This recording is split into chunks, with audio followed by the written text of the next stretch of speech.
Olá, gestantes e acompanhantes, tudo bem com vocês? Meu nome é Sheila, sou doula e hoje a gente vai falar sobre gestação de alto risco. O que quer dizer isso? Antes de mais nada, é preciso entender o tipo de gestação de alto risco. Muitas mulheres vão ficar assustadas com esse diagnóstico, mas é importante entender a origem da causa e não somente o diagnóstico fechado. Normalmente, a gestação de alto risco é devido a alguma patologia da gestação. Quem cuida de patologia é a medicina. Logo, neste caso, quem vai cuidar de gestação de alto risco é médico ou médica obstetra. Qual o órgão que é mais analisado na gestação? A placenta. Então, a gente já falou um pouquinho sobre ela.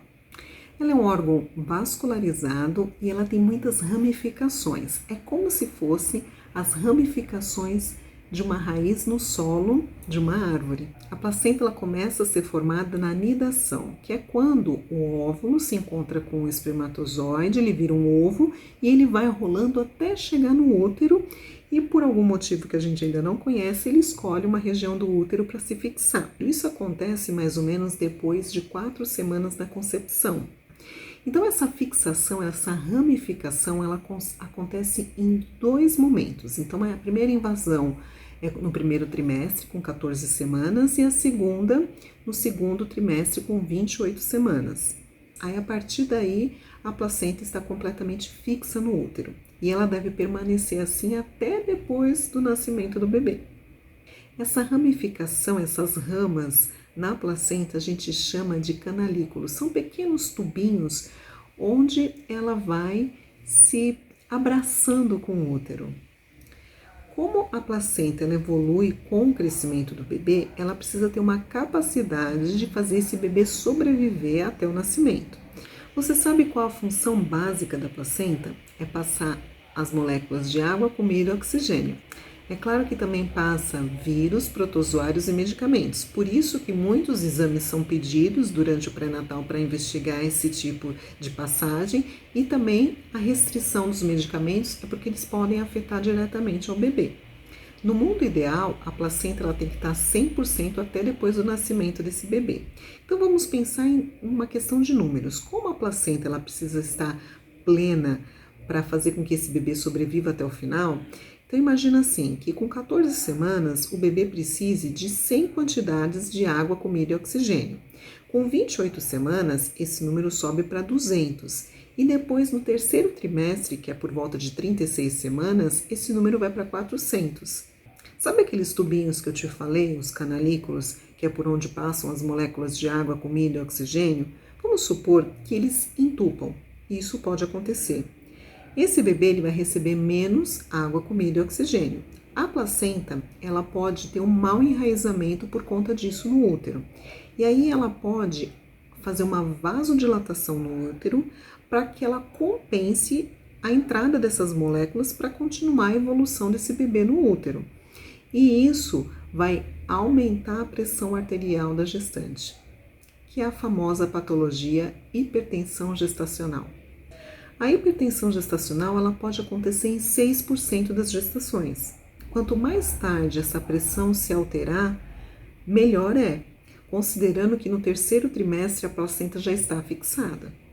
A gestação gemelar tem maior probabilidade de ter alteração na pressão, e aí pode ter menos líquido e, consequentemente, ter menos oxigênio, que é para 2 ou mais. Desses 6% de hipertensão gestacional, 4% podem desenvolver trombos e dificultar o enraizamento da placenta no útero. As gestações múltiplas elas vão ter menos espaço para a placenta se fixar. Cicatrizes no útero devido a miomas também podem dificultar o enraizamento da placenta e a trombofilia congênita. A gente não pode esquecer que a placenta vem de um material do homem e da mulher para formá-la. Então, esse órgão não é da mulher. Com isso, fisiologicamente, o organismo ele baixa a imunidade dessa mulher para que não haja resistência para a fixação da placenta. Porém, existem algumas mulheres que vão desenvolver anticorpos que vão impedir a fixação dessa placenta no útero, que que é chamado a trombofilia adquirida, que gira em torno de 2%. Todas as consultas pré-natais devem ser avaliadas a pressão e o tamanho da barriga dessa gestante. Pressão boa significa que a placenta está boa. Situações que chamam a atenção: pressão alterada, ultrassom com líquido diminuído e inchaço.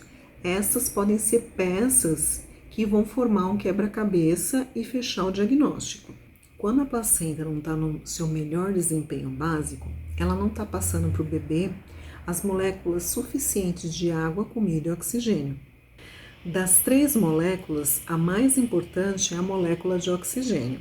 Assim como qualquer ser humano, o bebê ele vai precisar principalmente de oxigênio para sua sobrevivência.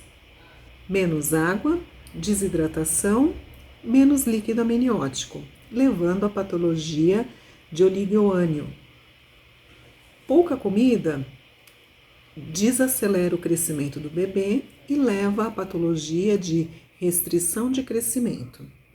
Já com pouco oxigênio, nós temos a hipóxia, que temos horas de oxigênio, e depois pode nos levar à anóxia, que é menos oxigênio ainda, e nós temos minutos de oxigênio, o que para um bebê pode levar a um desfecho negativo.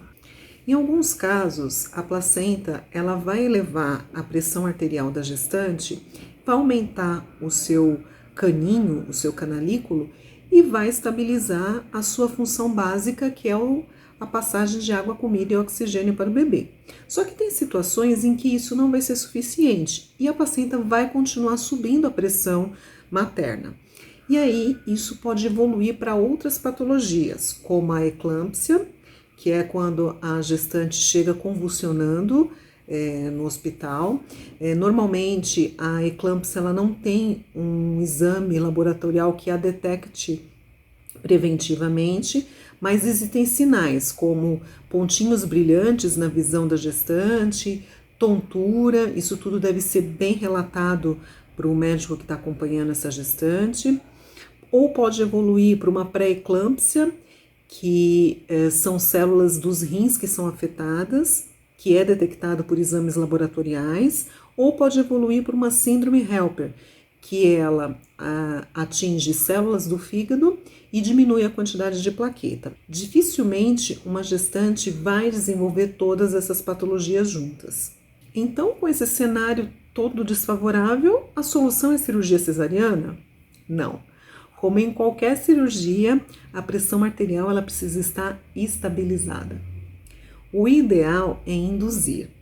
E essas induções são pré-hospitalares e ocorrem no pré-natal. Então, o seu profissional atualizado, ele vai ter vários métodos de indução. Entre eles, nós temos os naturais, os não farmacológicos e os mecânicos. Lembrando que, embora possa parecer que essas induções não entrem em trabalho de parto espontâneo, elas favorecem o colo do útero a ter maior sucesso com as induções medicamentosas no hospital. E qual que é o melhor momento de induzir? O momento de induzir é quando a placenta está na sua melhor performance. Então, a gente precisa ter uma idade gestacional segura versus uma placenta em quase 100% de suas funções. No caso, a hipertensão tem vários protocolos, mas o mais comum é que ela seja induzida com 39 semanas. É claro que vai depender muito da gravidade clínica de cada caso, e aí, quanto mais grave, mais cedo essa indução. Lembrando também que uma indução é 10 vezes mais seguro do que uma cirurgia cesariana. A prostaglandina, ela é um hormônio inflamatório e ela também inicia o trabalho de parto. Em pressão arterial alterada na gestação, isso causa um estresse no organismo e também provoca a liberação de prostaglandina. Ou seja, esse organismo já tem circulante prostaglandina.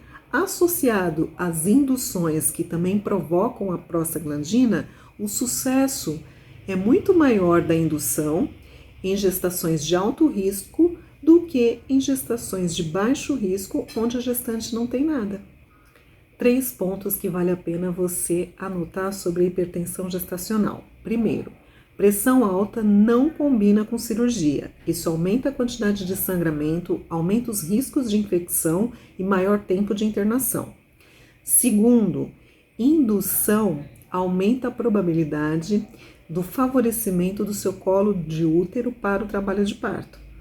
Terceiro, se há uma pressão alta no terceiro trimestre, o organismo tem maior chance de entrar em trabalho de parto espontaneamente. Hipertensão como machado isolado requer mais cautela. Não quer dizer indicação de cirurgia cesariana. Quanto mais você estudar, mais opções você terá para sua decisão segura. Um pré-natal bem acompanhado, ele prevê induções para que você não fique em um beco onde sua única opção seja a cirurgia cesariana. A medicina, ela evoluiu para se prever de situações graves e não para resolver todos os nascimentos com cirurgia. As informações, elas estão disponíveis, mas quem precisa dar o primeiro passo é você. Chegamos em mais um fim de vídeo, espero ter esclarecido o assunto e se ainda restou algumas dúvidas, escreva nos comentários. Curta, compartilhe e se inscreva também nas nossas outras redes sociais que estão descritas aqui no vídeo. Força, coragem e determinação!